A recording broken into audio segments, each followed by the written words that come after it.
Welcome to part 2 of the Chris Williamson annual review for myself and my co-host Connor.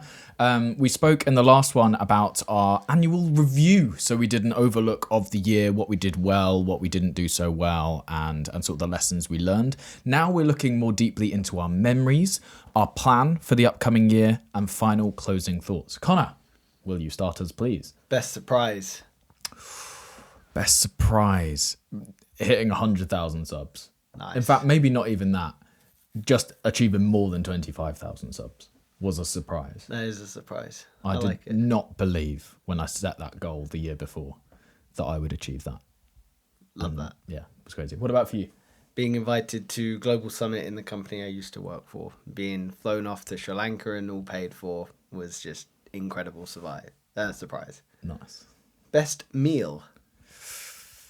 Oh, I had a really good steak at Miller and Carter. That was very good. Hell yeah. Yeah, it's a good date night. What about for you? There's a restaurant in Valencia called Honest Greens. The food there, man, was... I'd fly back to Valencia in a second for that. It was just incredible. Coolest new experience.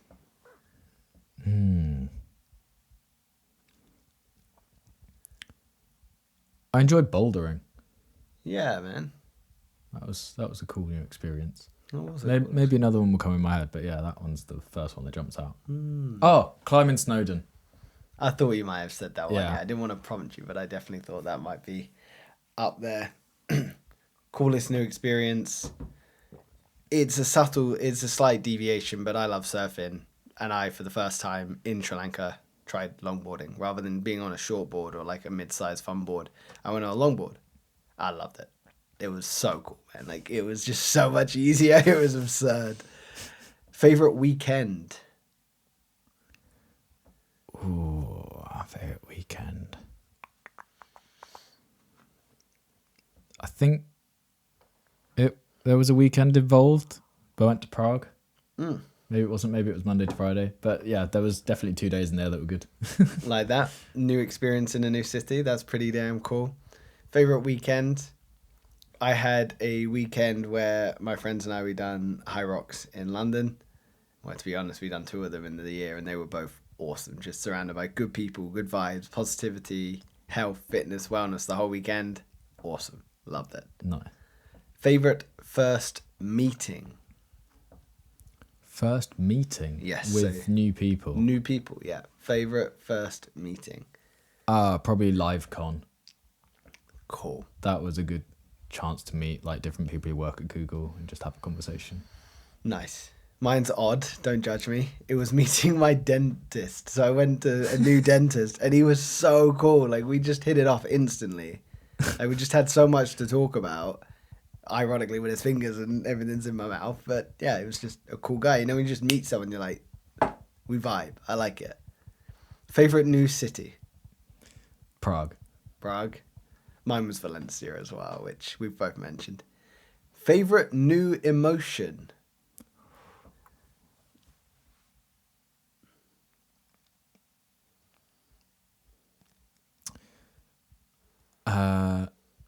Sense of peace at the same time as stress. I don't know how you would describe that, but No, that's why I struggled. I'm very at peace with the fact that I've achieved my goals last year for what I set them to be, but stressed at what's the next step. So there's a duality. There's a sense of peace that I've achieved the goal and that's great, but there's also a sense of stress of what's next simultaneously. That was my new emotion that I experienced. That was fun. mine's not as profound, but I think content. I don't know if that's emotion, but just feeling, I feel good in this moment. I think I've spent so long just worrying about so many other things that it's just nice to feel a bit chill. Favorite new walk? And I'm not talking about which cool way you like to swing your arms. Or maybe it is, I don't know. In 2025, you know what? It would probably have to be the one that we went for your birthday. That was new to me. We walked from a car park round the Cookmere River, and It was a nice one. Very scenic. Over to Littlington, go to Cadence Cafe and back by the Cookmere. That was, an awesome walk. That would be up there for me as well. But I think when I was in Hirakatia in Sri Lanka, walking along the beach, and it was just amazing. Favorite new friend? Have you got any new friends this year? Yes.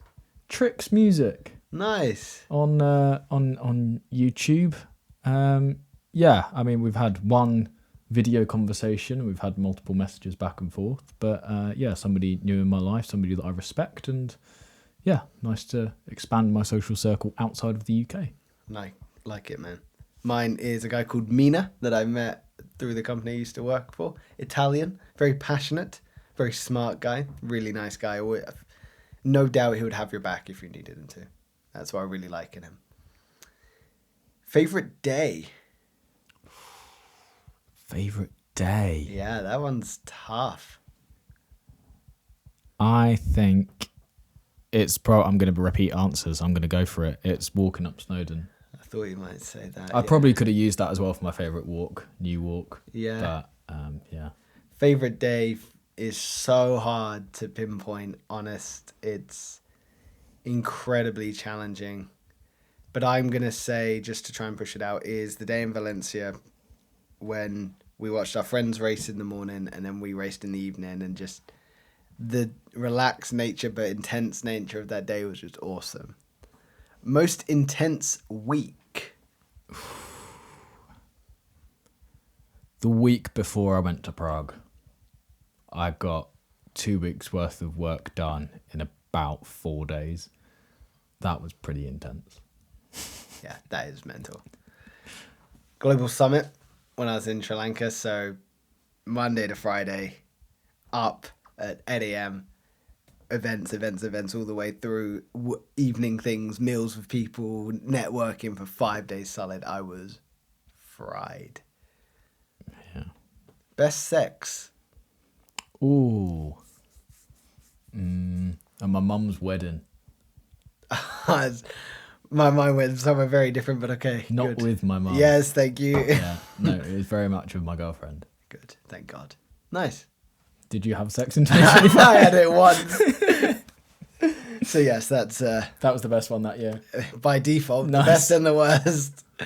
Favorite artist? Oh, tough one.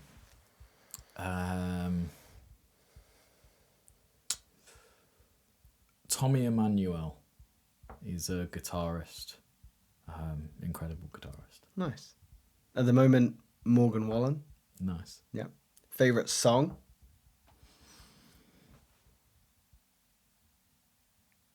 I Got Better by Morgan Wallen. Nice. That's the one that jumped into my head straight away.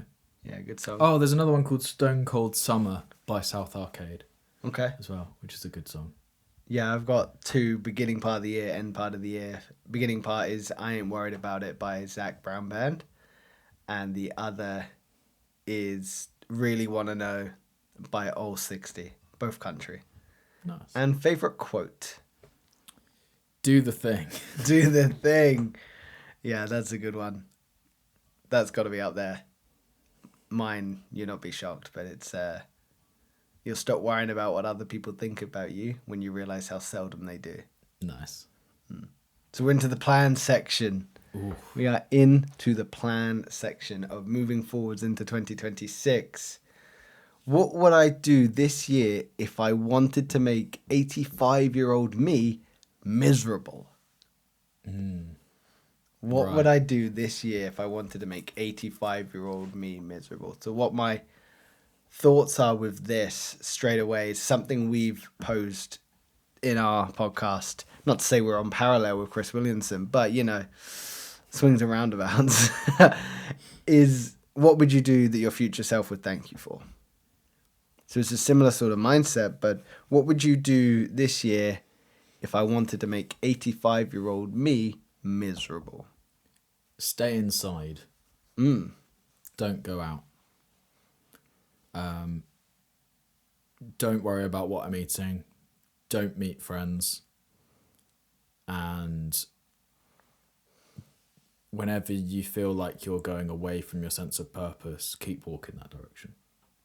What is Will Taylor's sense of purpose at this current moment? Building something with longevity that my kids could inherit.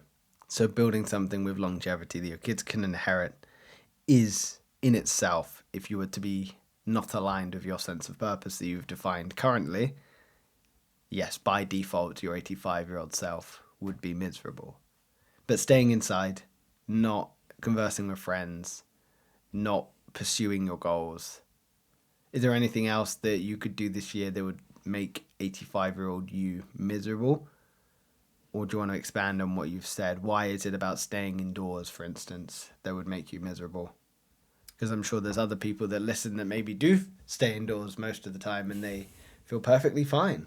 I think when I'm 85, if I make it to 85, maybe going outdoors won't be as accessible.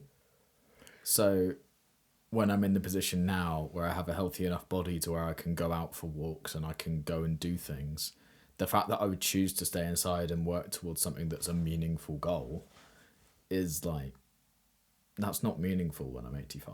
Will I care that I spent the day editing, or will I care that I actually went and looked at a cool view? Well, I'm going to want to look at the cool view. So just going to care about the little things almost. Yeah, and just the stuff that is taken away from you. When you're 85, you can sit and work at a laptop. Maybe that won't be a thing that people do. They might just be looking at their glasses, just thinking things with the Neuralink. But yeah, I think just the things that you'll physically struggle to do when you're 85, if you don't do them now, you're wasting that opportunity. Yeah, I like that. I would agree, absolutely. You know, not getting outside, not eating well, putting substances in your body that shouldn't be there, not going to the gym, not being active, not going for walks. Absolutely. Not taking care of yourself mentally, spiritually, physically. 100%. You know? I would even, say maybe what would I do this year if I wanted to make 85-year-old me miserable? I wouldn't meditate. And that's something I don't do. So maybe I should be doing it because it's the inverse of that. But I think if I wanted to make 85-year-old me miserable, I would be working behind a desk all day, every day. I'd likely move to a city. Which is ironic. I'm describing the life I would have had if I went for that sales manager or accepted the sales manager role. Which is really interesting. Yeah, I think 85-year-old me would regret choices not taken. So to make him miserable, I'd have to live a very safe, clean, inside, boring life. Very small, very accepting of limitations. What would I do this year if I wanted to make 85-year-old me miserable? I wouldn't speak to any girls that I'm attracted to. Or think that I could have a future with or a chance with. Yeah, nice. that one's kind of shitty, but it's true. Yeah. What would 85-year-old me wish I did more of?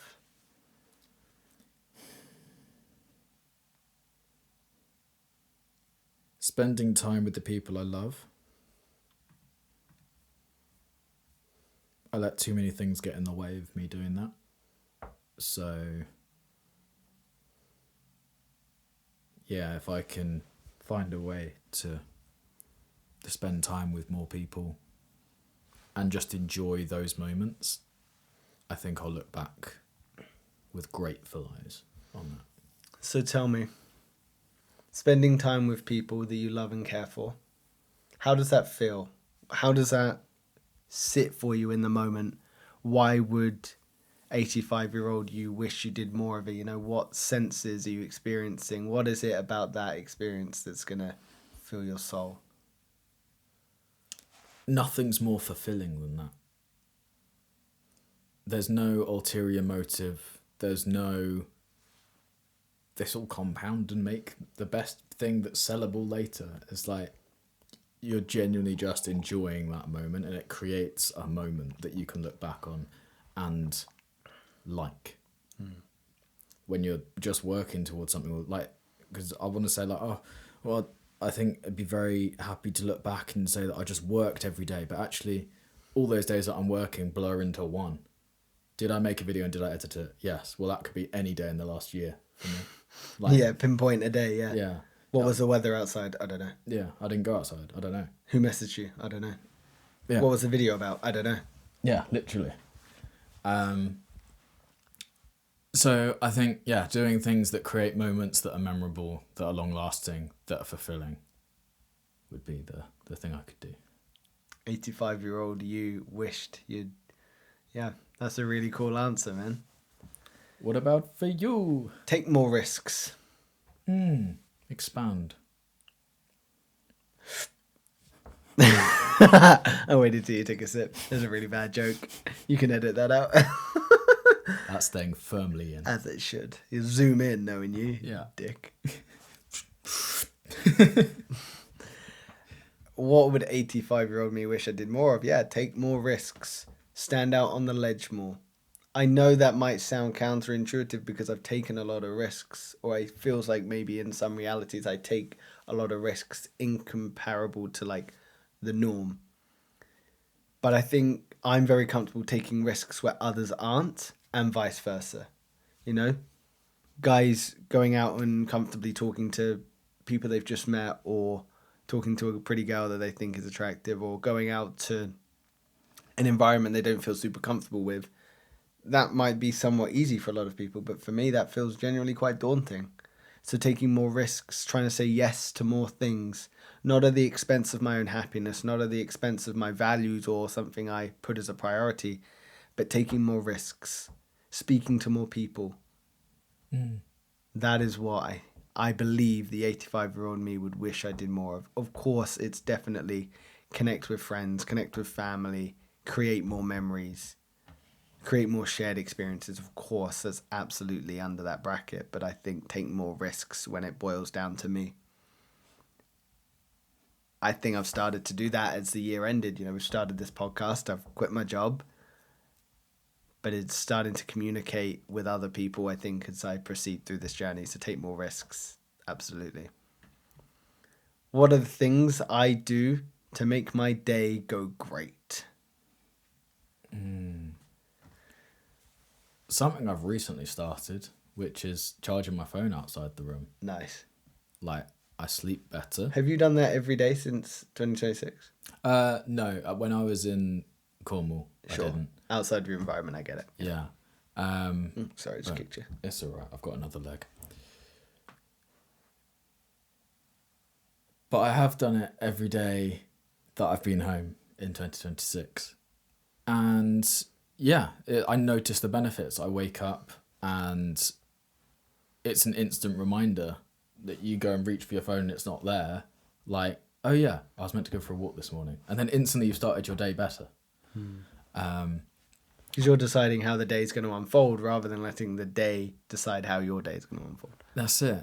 One thing I have slightly changed, so initially when I started doing that 7 days ago, was I would get up and I'd go for a walk and there'd be no music, no nothing, because I can't look at my phone to then go. But I've started just picking up my phone, putting on my glasses, going out for a walk and listening to a podcast while I'm walking. So I found that enriches the experience. 100% agree with that. But it's just a very quick, like, straight on Audible, straight on the thing, and then... Yeah, you're not getting deviated. You're hardly awake at that point. You're just putting it in and off you go. That's it. And yeah, that has been really beneficial. It's then, you know, it's also a good time of year to do it because by the time I'm up and out, it's sunrise. So it's like I get to see the sunrise every morning, which is one of my favourite times of day. It's beautiful that we've had some really nice sunrises. I used to get up at sort of 5:36 when I was working my normal job, whereas now I get up slightly later, 6:30. But it means that I'm out on a walk when the sun rises, and it's beautiful. It is. It's amazing. Yeah. So what else are the things you do to make your day go great? Because it can't just be one thing. Or it might be. That's a really good start to my day. Yep. I think it helps widen my perspective on what I should really do that day. It helps formulate my ideas while I'm walking. It also improves my step count. which was a big problem. Oh my God. Some days you're like, I've done 500 steps. I'm like, how? My record. Have you moved today? My record last year for the lowest step count was 321 in a day. That's awful. That makes me... I've probably got more than that when I got COVID and slept for 24 hours. Yeah, so I don't want a repeat of that this year. So Did you crawl? Like, how do you get such few steps? Were you not wearing a watch? That's what it was. You weren't wearing a watch. I don't wear a watch anywhere. It's my phone in my pocket. But I just got up, walked from the bedroom to my office, which is about 10 paces. I then sat at my desk all day until I got hungry at like 3 p.m. Went into the kitchen, maybe 15 paces, and made some food. Freezer is like one step around to the microwave where I can have my microwave meal. Walk from there to the lounge, eat my microwave meal, come back into the office, sit there until 9:30, 10 p.m. Walk back, sit in the lounge, watch TV with Soph, get off the sofa, go to bed. My body would be screaming at me for that. My knees started to ache after a couple of days like that. Yeah, I can imagine. So what are the things you need to do to make your day go great? So it's high step count, it's charging phone outside the room, going for morning walks. Then I think it's just working towards something that fulfills me during the day. So it's making progress towards a bigger goal. And I think we've identified from the last episode that inspiring other people is a huge part of my motivation to keep going. So if I can do something that inspires more people, then that's a good day. It is a good day. I like that. It'll be interesting to see how you can cultivate inspiring people in 2026 to help have more good days. You know, how consistent can we be with that morning walk? Is it going to waver when the weather starts to turn and it gets a bit more rainy? Is it going to become more difficult as workload piles up? You know, it's going to get even more complex as time goes on. But I'm going to make sure that you go out for morning walks with me in Bangkok and Bali. Make sure. Nice. Yeah. You can do it in shorts and t-shirt and flip-flops. You won't even need to wear many clothes. I'll wear Birkenstocks because I'm cool. Yeah, I'll wear hippie like that. barefoot shoes. Gross. I love barefoot shoes. That look. Barefoot shoes are great. Okay, sure.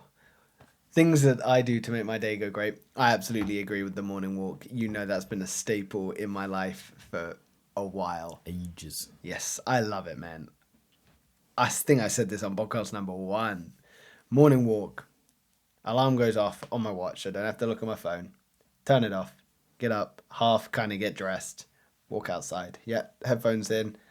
I'll start my podcast kind of halfway through, so at least I know I wake up without much stimulation. And then I'm in. Get to watch the sunrise. It is a lot harder when, you know, it's terrible weather, but I'll still make sure I do it because I know it sets me up well. I don't understand how people can wake up and go straight to work. Like, some people wake up and then they just go straight to their desk and start working. I'm like, how? How are you set up for the day? You're not. Don't get it. But anyway, I digress. It's with very passion. easy. Shut up. Yeah, so morning walk, absolutely. A gym session, some sort of activity will normally help my day go great because it's physical exertion, it's physical movement. I get to express myself physically, so that feels really good for me. I very much enjoy that. Connecting with people often makes my day go great. People that mentally stimulate me, that help refill my cup, that I can have a deep conversation with and not feel drained at the end of it. They help my day go great. Reading, I love reading. It really helps my day go great. It helps me frame my day well. And getting into nature. Those are things that can help my day go great. So you know what the inverse of this is going to be. What things make my day go terribly? It was always going to come, wasn't it? Yes. Which should be easier, realistically, to think of because humans have that negativity bias. You know, it's easy to point at what's wrong. So, what things make my day go terribly, William? Waking up late. What's late for you? 10. Oh, yeah, that is late. Oh, that's half the day gone. Oh, my God. That would stress me out. If I woke up at 10, I'd be stressed. If I wake up at 10, I find I don't get out of bed until 12. Oh, if I woke up at 10, I better be ill. Because otherwise that day's gone. And then the reason I stay in my bed till 12 is because I got on my phone. So I'm not necessarily... I mean, I can work from my phone, but it's better if I work from my computer. So the likelihood is I've not been that productive that day or that morning. And then probably feel groggy throughout the day. I won't do quality work, so I'll probably then find other things to do. So I haven't been as productive, and being productive is one of my keys to having a good day. Productivity, consistency, discipline. Yeah. The Will Taylor pillars. That's it. So if I go against those pillars, then it's just not a good day. Like, I probably got quite a short temper because I'm probably quite groggy. So then that ruins everyone's day around me. Then I feel unwanted, and then like I just can't think clearly. So then I start to stress more about everything that I've got to do. Seems more daunting. Yeah. But I think also the other one is just going to bed really late. Yeah, I think there's so much to be said that the day kind of starts from the night before. Do you set up yourself to sleep well? Yeah. But I regularly have like days where I don't get to sleep until like 2:30, 3 a.m. Gross. And then up at 8. Or if it's one of those days, it's like I'm not up till 10. And then still lethargic, still feeling groggy, go on my phone till 12. That's lunchtime, so I don't end up starting work till 1:30. Your body needs to get in some sort of rhythm with sleep. You know, your circadian rhythms are so important. I told you that I pretty much go to bed at 9:30, 10 every day, and I'm up at 6 every day. My body knows that. So the one day over the holiday period, I stayed up till like 10, 10:30. My body was screaming at me. It was like, what are you doing? Go to bed. I was there like half asleep. Sleep is such... It's a foundational importance. I don't even know if that's a word. It's super important for life, for you to thrive, exist, be the best version of yourself. Yeah. You and every other fucker listening. Super important. Everyone. You can't escape sleep. Sleep is the price you pay for wakefulness. It's a quote from that sleep expert that goes on all the podcasts. Nice. We don't need him now. He's been on too many. Really? I've LLM'd it. LLM'd. Large language modelled. No idea what that means. ChatGPT is a LLM. It's a large language model. So you can talk to it and it can talk back. So I've consumed enough of his stuff to where I am just effectively his large language model. Okay, great. I won't ask you any questions about sleep. So how important is sleep? Sleep is actually foundational to being a human. What makes my day go terribly? Yeah, bad sleep. If I've not set myself up well for a good night's sleep. As we're jumping on the back of that, absolutely. Normally a lay-in probably doesn't set my day up very well. I think once it's past 8 o'clock, if I'm not up, something's probably wrong. I don't wake up till 8. Oh, no. If I see 7:30 is a lay-in for me. That's mental. That's a lay. That's like, oh, yeah, like I'll treat myself. 7:30. If it's 8, it's like, okay, you better have been up late. And then if it's anything past that, I better have been unwell because half the day's gone. But yeah, what makes my day go terribly is a bad sleep. A sleep in. I think it's then poor nutrition.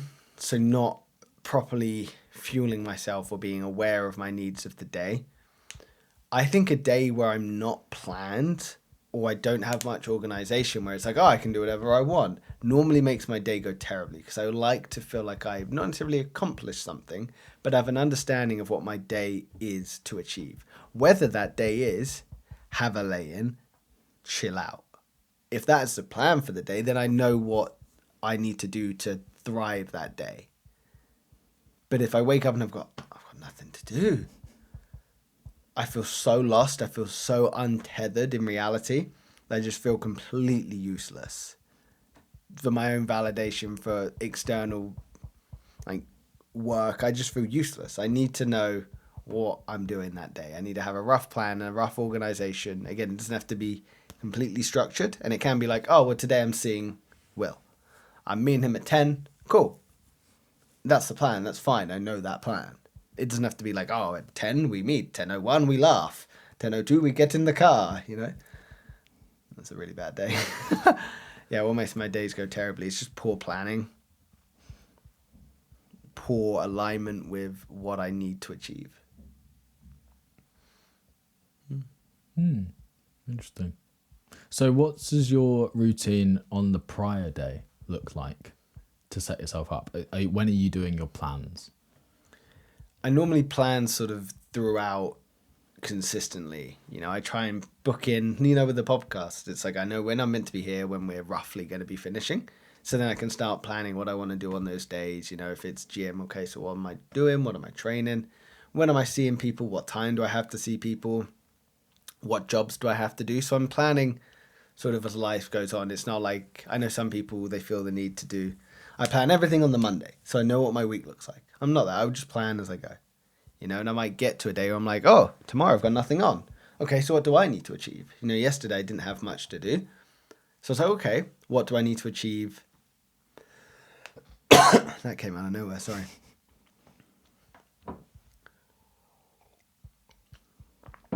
Can edit that out. Yeah, so it might be tomorrow I have nothing on. Okay, so what do I need to do? Like yesterday, I had nothing on, and I spent the day getting ready for traveling. So I'll consistently plan, but in terms of getting ready the day before, it is having a good sleep schedule. So knowing roughly when you want to go to bed, having a good wind down time, putting your phone outside the room, limiting blue light exposure. Reading for me is a really great wind down because it helps me just relax my mind. I think there's something to be said about the tracing of the words, like left to right vision. I'm sure there's some research there, but yeah, being able to get a good night's sleep, feel relaxed when going to bed is super important. Is there anything that helps you set up for the night before? Any planning you do, or is it you know roughly what you need to do and you just make it work? Yeah, I know roughly. I know generally I always have to fall back of if there's nothing to do, you just go make videos. If there's... Do you think that lack of plan makes you less productive? And that's like me legitimately asking. It's not me trying to be like, you should plan. But I'm legitimately curious. Probably, but it makes me infinitely happier. Okay. Because the whole thing I like about being self-employed is the freedom. So if I feel like I'm just locked into a plan, then there's no freedom. Okay. And then it there's extra stress. I'm terrible at finishing things on time. So if I plan something, I will either finish it really early and finish my whole day by lunchtime. And it's like, this is such a waste of time. Like, what am I doing this afternoon? If I overrun, I get really stressed about all the stuff I've got to do today. So if I just don't have, I've got a rough idea, I'll think about it. I spend all of my time thinking. So I know what needs to be done and what I think is a priority. Sometimes I write out a couple of things, but I've got so many plans that are like checklists that I will do this, then I'll tick that off. Then I'll do this. I've got so many that are like the first 3 are ticked off. And then after that, I've just done the others, not gone back to the plan, not looked at it because I just know instinctively what comes next. So yeah, I reckon half the storage in my phone is like those notes that are just like, yep, this is a list of things that I started because I thought that it was a good idea to plan it, and then I just never went back to it, so I don't bother now. It's just a waste of my time to plan it. I might as well just do it. I suppose everyone thrives under a different set of regulations, and you got to find what works for you. Yeah, I mean, it will hinder me when it comes to me employing other people, because obviously they need to know what they need to do in advance, and I don't know how long things take. But that'll be a learning curve for you. Yeah, they're going to have to tell me how long stuff takes. I'm just going to have to ask him. That's a dangerous game. You'll have to get it staff members you trust. I have a rough idea on how long an edit should take. I have a rough idea on how long it should take to get to a film site, But yeah. Okay. What do I think is productive that isn't? Yeah, well, that's the thing I overcame, which is planning. Everyone who's successful seems to have a really good plan. So for you, what you think is productive is planning, but it isn't. Not for me. Okay. It just ruins my days. So I'm going to counter it with the second question, which is, what is productive that I don't realize?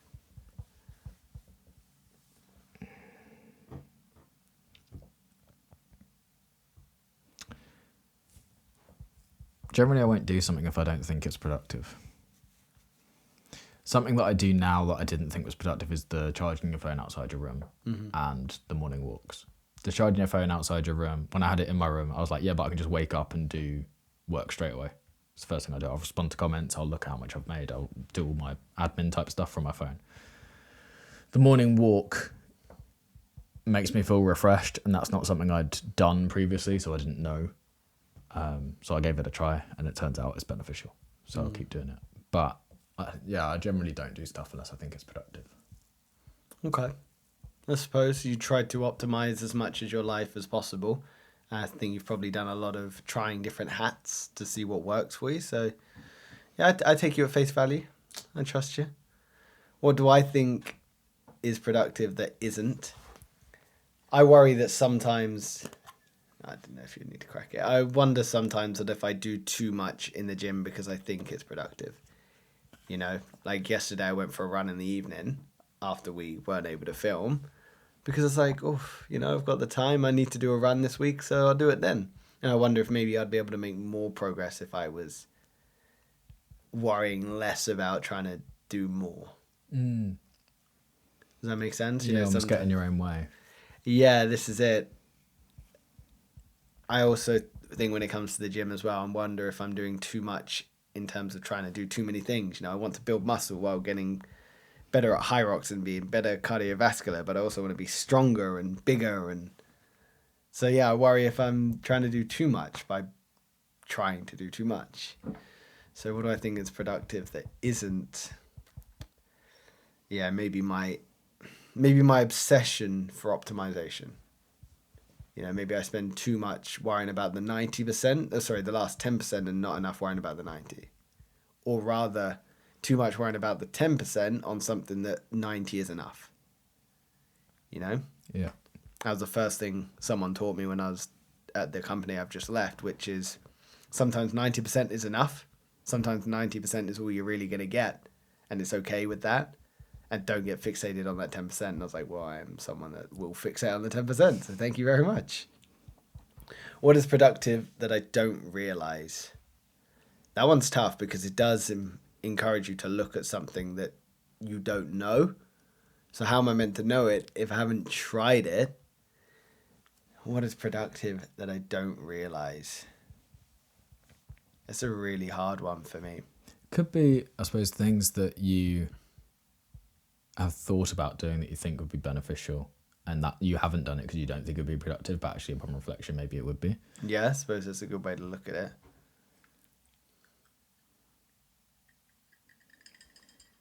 I wonder if it's asking others for help. Reason I say that is I've learned to be quite hyper independent.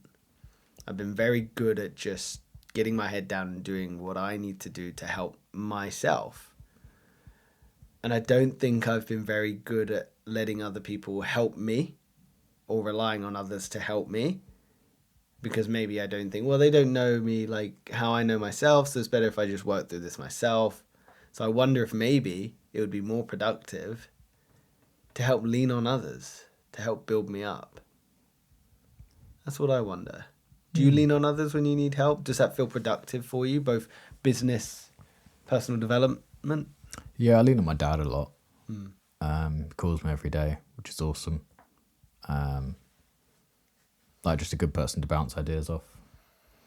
And usually gives me a sense of direction afterwards. Flagging. Fuck. You can get through it. Not long. Yeah, really not long, actually. Hype! That fucking scared the shit out of me, dickhead. Honest to God, I was not worried. I was not ready for that. What do I want to do less of with my time? Stress. Oh, okay. That's an interesting one. I thought you'd come at it more like a logical, tangible, if I don't want to do this, so I won't do that. But stress is a very emotive... Winds me up. Stressing. Stress, yeah. Like, if I'm stressed, I don't think clearly. But I stress so that I can do more. It's dumb. It's a vicious cycle. How does stressing mean you do more? Enlighten me. It's the push. It's like, enhancing the pack of wolves that's chasing me. It's like if I can get myself into a stress state where the whole world goes numb and I have tunnel vision, like I can hyper focus. But the time I spend getting myself into that state and just the feeling itself isn't particularly enjoyable. But does that really improve your productivity? Stressing? It's got me this far. Maybe that is what you need to look at, is what do I think is productive that isn't stress? Yeah, it could be. Maybe we found an answer for you deep rooted in another one. So what do I want to do less of with my time is stress, because you think it's productive, but in reality it might just be causing more unnecessary grief to your life. It makes me a horrible person to be around. It makes me very self-focused.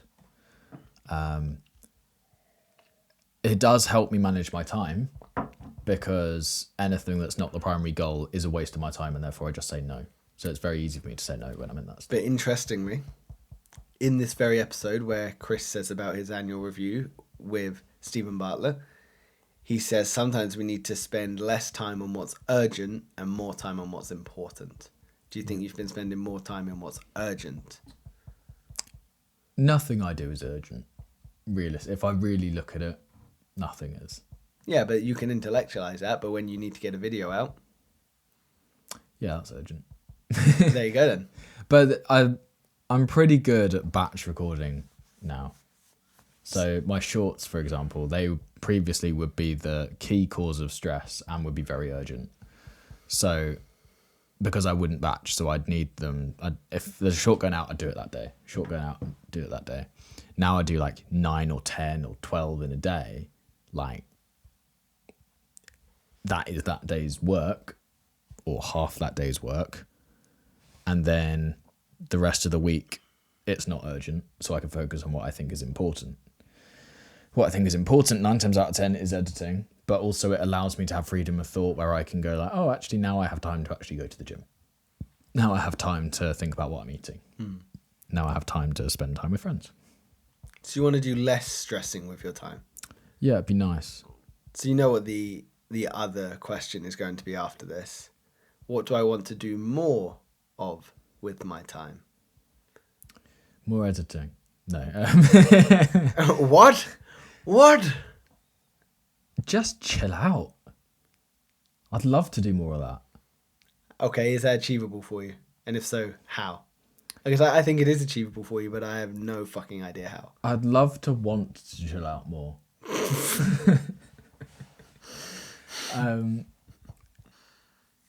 Yeah, I think it's by just getting out the flat. It's by going for those morning walks. It's by going to the gym. It's by putting myself in busier areas. Going to coffee shops. It's going to just, I don't know, have a walk around town because. Cultivating why not time. Yeah. You know, why not just go sit in a coffee shop with Soph for an hour or so? Yeah, and there doesn't have to be a reason, exactly. So it's just not everything you do has to be productive. Like, I hate myself saying that. It just seems stupid. It's like, if I want to achieve my goals, I'm going to have to work harder than anybody else works. Or at least up to Alex Hormozy threshold. Like, and that's where I want to be. But outside of that, I can chill out. Okay. I hope for your sake that 2026 you do learn that balance. I'm interested to see how it goes. I'm interested to see the effects of possibly going to Bangkok, but definitely coming to Bali will have on you. I'm wondering if there might be a part that might go, I quite like it out here. Yeah, and that scares me, which is why it's important I come home and work. I mean, considering you work completely remotely and you could do everything from out there. Yeah, but that's what Cornwall is to me. Okay. So. Okay. I love that. Right. What do I want to do less of with my time, and what do I want to do more of with my time? I'm going to start with the more. I want more shared experiences with people. Like I've mentioned in the part 1 of this episode, I spent a lot of 2025 through personal development not necessarily isolating myself, but being very intrinsically motivated to work on myself. And it's paid off. It's going to pay off substantially as time goes on.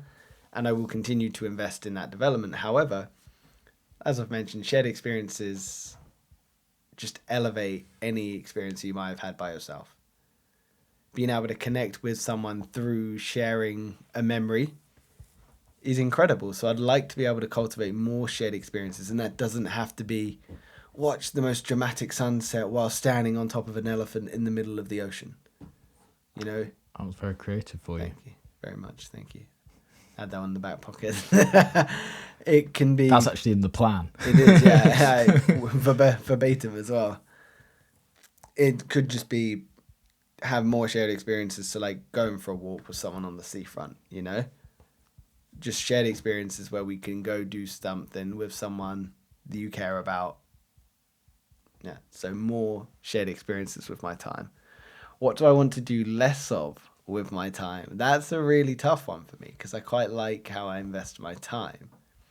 I agree that I'd like to do less time stressing, but I'd like to do less time, or I'd like to have less of my time invested into social media, doom scrolling, and wasting my time.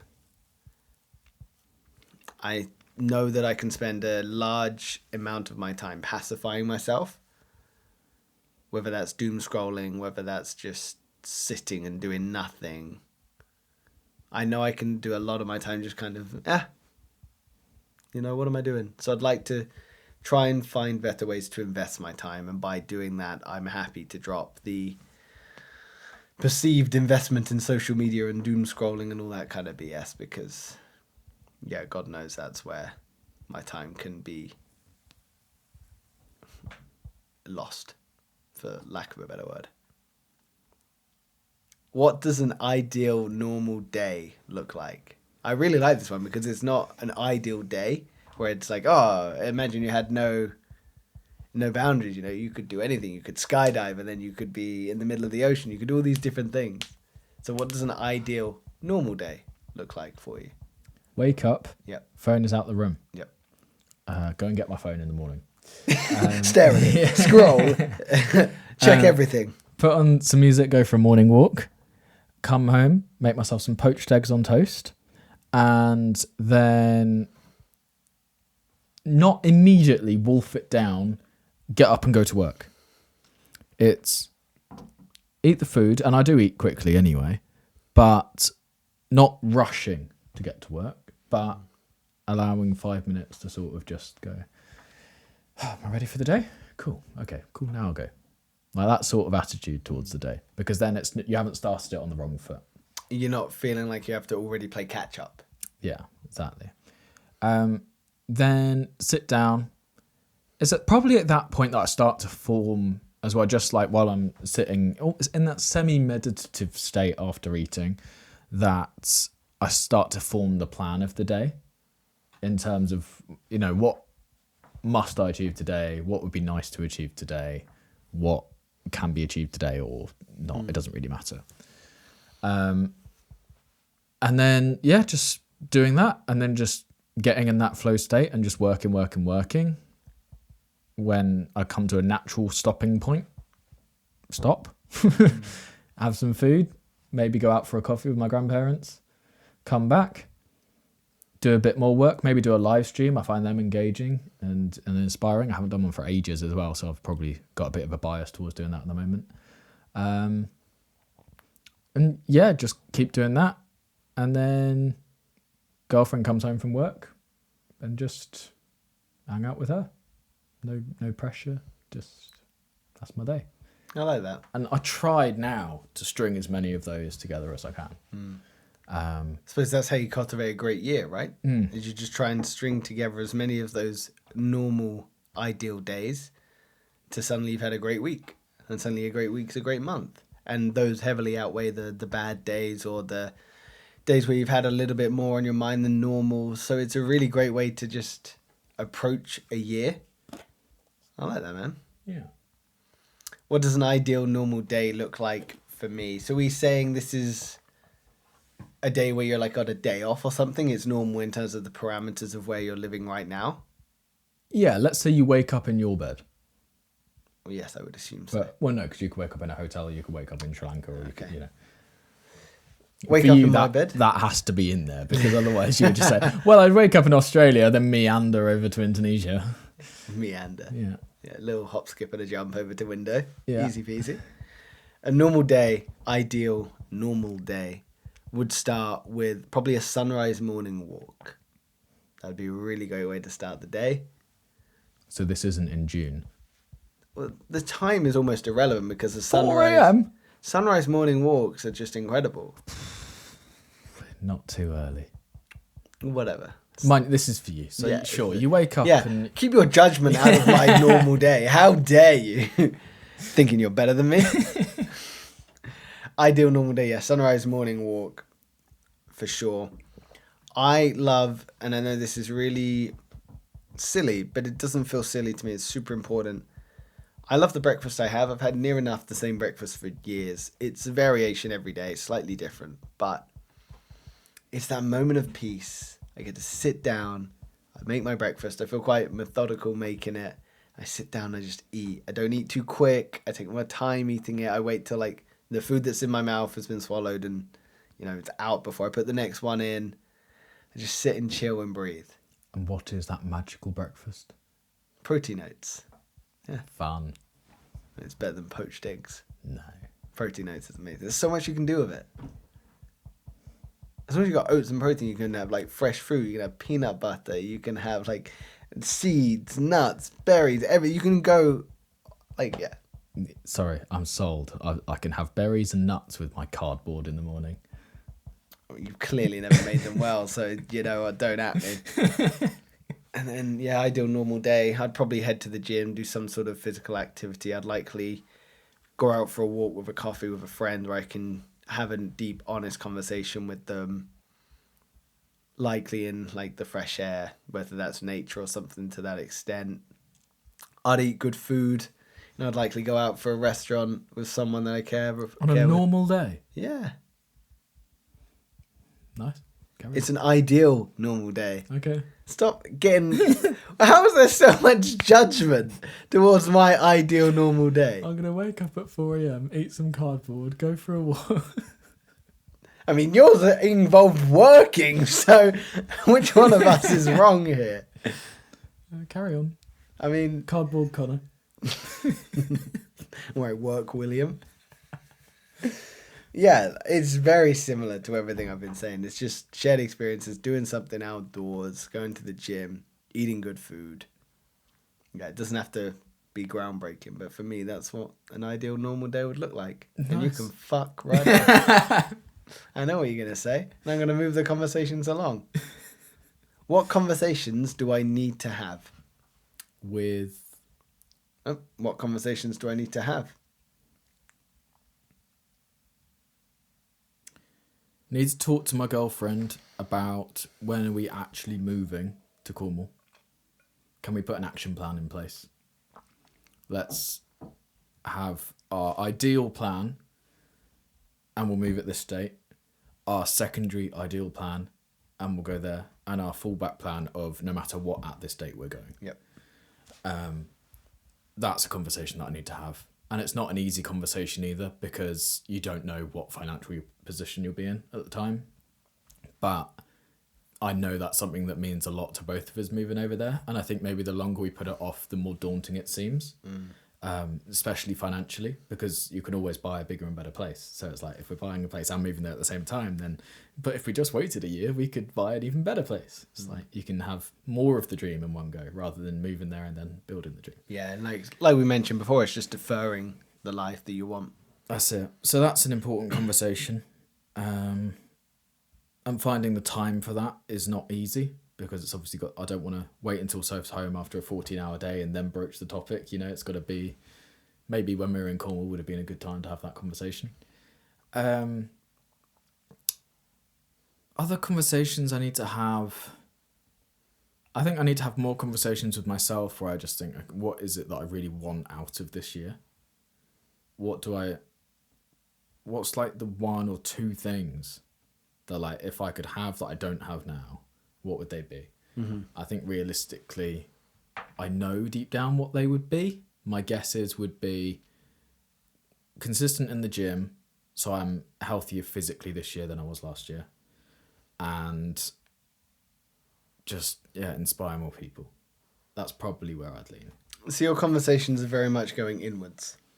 Yeah, I think so. I don't. If I need to have a conversation with somebody, I'll just have it. I don't hold on to them.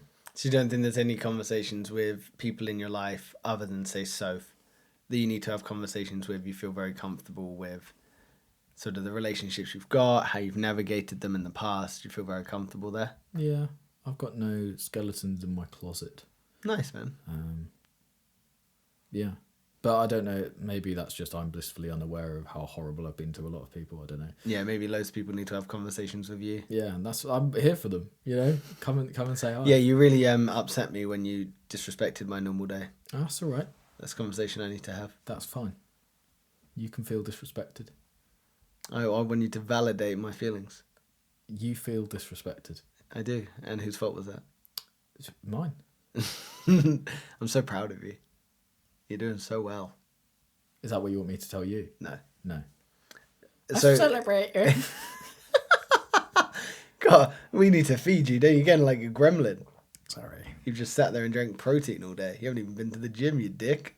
Hey, bodies are built in the kitchen. Are they? You can't outrun your fork.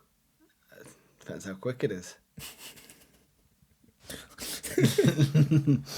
So conversations you need to have are with yourself and Soph about moving to the next stages of your life. Yeah. Love that. What conversations do I need to have? I've recently had some, both with my brother, my mum, and my father. Difficult conversations about improving our relationships. Very scary, very daunting, very difficult. However, tangibly already, there are improvements. The other day, my brother, my dad and I, we had a games night. That has never happened, ever. Because we all simultaneously want to continue to work on our relationships. So, we're doing that. Nice. It was difficult. Yeah. It was awkward at times. But yeah, what conversations do I need to have? Who won? My brother. I know. We played Risk. What a game. Great game. But yeah, he won. But it was irrelevant because it's just more about getting together. But if I'd won, it would have been relevant. But yeah, so that's a conversation there. Conversations I need to have with myself. I'm very much aware, I think I might have alluded to this, that I feel ready for the next stages of my life. I do. I feel ready for the idea of not necessarily settling down, because I don't like the connotations that I've attached to that phrase, but settling down, building a base, whatever you might want to call it. And I need to make tangible steps to make that happen. So conversations I'm having with myself are, how do I make that happen? The other train of thought is, I don't want to be alone. I want to have a partner. So I need to have conversations with myself, like, you need to do things that you don't like talk to people that you find attractive, like put yourself out there to possibly get rejected, but for the sake of finding someone. Those are hard conversations because they require risk, they require vulnerability, they require loss of ego. But yeah, those are conversations I need to have about shaping the next stages of my life, much like you. Nice. It's good that I think the conversations we want to be having are very forward-facing, looking forward to things. The conversation, like you said, that you had difficult conversations, but there's no conversations we need to have in our lives that clear the air anymore. I mean, I'm speaking mostly for me, but maybe for you as well. I don't like this. Like, the reason I had these conversations with my immediate family was not to drag up the old shit, not to converse about what happened however many years ago, because ultimately, one, memories are very malleable. You know, you only remember what's relevant for you, and even then it's likely changed to what actually happened. If I try and drag up all of that and talk about it, it's likely going to get very messy very quick. Whereas if I'm outcome based, this is how I perceive our relationship. How do you perceive our relationship? I want our relationship to be better. Do you agree? Do you not? Yes or no? If it's a no, cool, we're done. Easy. If it's a yes, okay, how can we work towards it? If you have a goal It's so much easier and so much better than let's talk about all this BS and then they'll get defensive, you'll get defensive, and you're just going to bump heads. It doesn't achieve anything, in my mind. And if you feel like you are holding on to something, holding on to that resentment, that's a shame. You know, I hope that these people can let go of resentment that they hold on to. What are the habits I'm committed to starting and stopping? The morning walks I want to stick to, and the going to the gym I want to stick to. Nice. The stopping, don't really have any. Okay. Habits I'm committed to starting and stopping. Yeah. Staying consistent with a lot of the benefits that I've already got. I'd like to stop social media and scrolling as much as possible. I think I've alluded to Does that. that mean an imminent social media delete is coming again? No. I just think it's going to be a case of I just need to monitor my time and be a bit more mindful of when I use it. Catch myself out and be brave enough to close the app when I'm on it. But we have moved on to the final thoughts, William. Oh. Final thoughts section. And this is in review of 2025. Mm-hmm. So, what would have to have happened by the end of next year for me to look back on the year and consider it a success?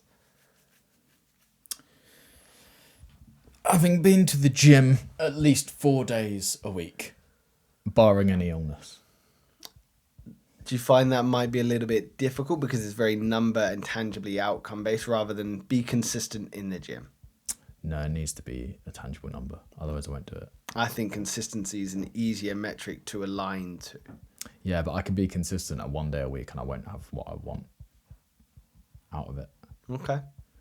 4 days a week would give me, like in a year, I'd truly be able to transform my physique. Yeah, you would. I just fear you might be putting a lot of expectation on it. Have you got a clear plan? Do you know what you're going to train on what days? Yeah, my muscles. Do you have the discipline to go by yourself? No. This is it. So but it's I will quite a big task. But I will go with others. Like I can go with my girlfriend 3 days a week. I know that. And then if I do need to drag myself, I will 1 day a week. Or I'll go with you, as and when you're here. I'll go with Josh. I'll arrange to go with Iri. Like there's people in my life that go, and I'll just working with them. And then you just be working on their plans. You need to align your plans. So what But muscle groups are you going to train? I don't necessarily have any true plans. Like if I'm in the gym and I'm training, like that's better than it was last year. Okay. So I will still be in better physical condition at the end of 2026 than I was 2025, and that's the goal, really. Okay. Sure. So I'm going to call it consistency in the gym, but you're going to say 4 times a week for it to be a success. Yeah. And then just staying consistent with the podcast, staying consistent with YouTube in general on my channel, and then maybe looking to start building out the marketing side of the business as well, going to some marketing events, maybe even speaking at some. So Nice. Okay.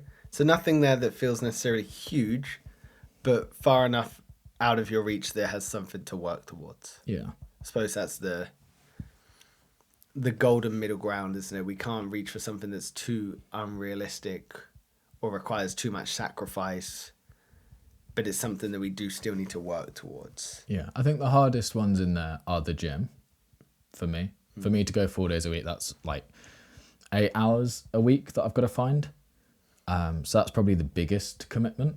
And I don't mean 8 hours in the gym. I mean an hour and then sort of an hour either side. Or half an hour either side. And then the marketing one is quite big. Because that's a step away from, like, I know the stuff, but I don't know how that looks in terms of turning that into a business. So that's going to be a fun development. So there's no real end goal with it. Yeah. I think just putting myself out there is going to be the key with that. Nice. I like that. Very tangible, very realistic, very grounded. What would have to have happened by the end of next year for me to look back in the year and consider it a success? mine feel immediately quite tangible, which is travel Southeast Asia and get to Australia. I think I'll get to Australia is the key one there. Get to Australia because it's something I've always said I wanted to do and have not done yet. So it's like, make it happen.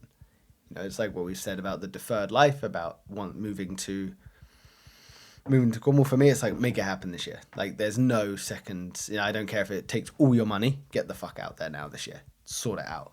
So that's where I'm at with that. Continue the podcast, of course. It's going to be an all over the place year for me. I don't know exactly what my year is going to look like, but we're going to carve out consistency where we can find it. And I know we're both dedicated, so that will be something for me to look back and go, it is a success. I'm not going to put a number on it of subscribers, view hours, monetization, or anything like that. It's just consistency. Find the consistency, keep the habit there, do the thing, and the rest will come.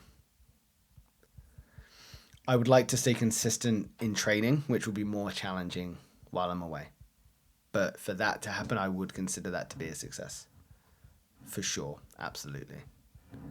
And I would like to think, for me to consider it a success, is to have met more and new people. Quite difficult for you not to achieve that one going everywhere. Well, it does lead into the next question, which is, who do I need to become for the next year's chapter of my life story to turn out the way I would want it to? Which, in regards to what I was just saying there, is being more courageous, being more risk-taking, being brave to step out there and chat to new people. Look at someone you might find attractive or want to maybe converse with, and being brave enough to go out and do that. Being brave to put other priorities to the side to make way for Australia or the podcast. It's being brave, really. So who do I need to become? Is I need to keep the courage and the bravery that I've taken this year or learned this year and put it into practice. Put the action behind the words. That's who I would need to become within this year, or traits I'd need to embody is courage, bravery, risk-taking. Who do I need to become this year to achieve my goals? The gym is going to require a different type of discipline for me. I'm going to need to go when I'm tired. It's not as easy as just sitting at a desk and working while I'm tired. I've actually got to do something. I've got to do something that I know on my best day is physically challenging. Discipline's going to be a big factor. I suppose courage is a part that's going to play. It's going to be a big factor in the marketing thing. I'm going to need to put myself into scenarios where I don't know who I'm talking to, who I should be talking to, what I should say. And I'm just going to trial by fire it. I'm just going to see what happens. Just keep going. I feel like I'm in a position to where I can do the job. It's just, working on my sales, working on my, it's starting a new business. There's so many unknowns, but I'm excited for them. Love it, man. Last one. Wrapping up. Knowing what I know now, what advice would I give myself 12 months ago? And you probably still need to know this now.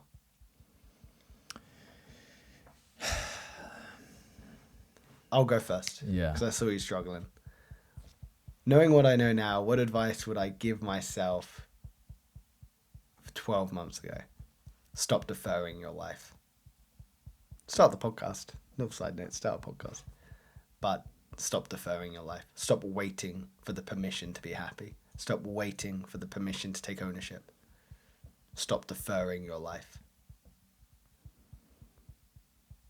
That's really good. And yes, I still need to hear it now, but I'd like to think I'm actioning. What do I need to hear? You're doing a good job. Don't put this much pressure on yourself for the next year.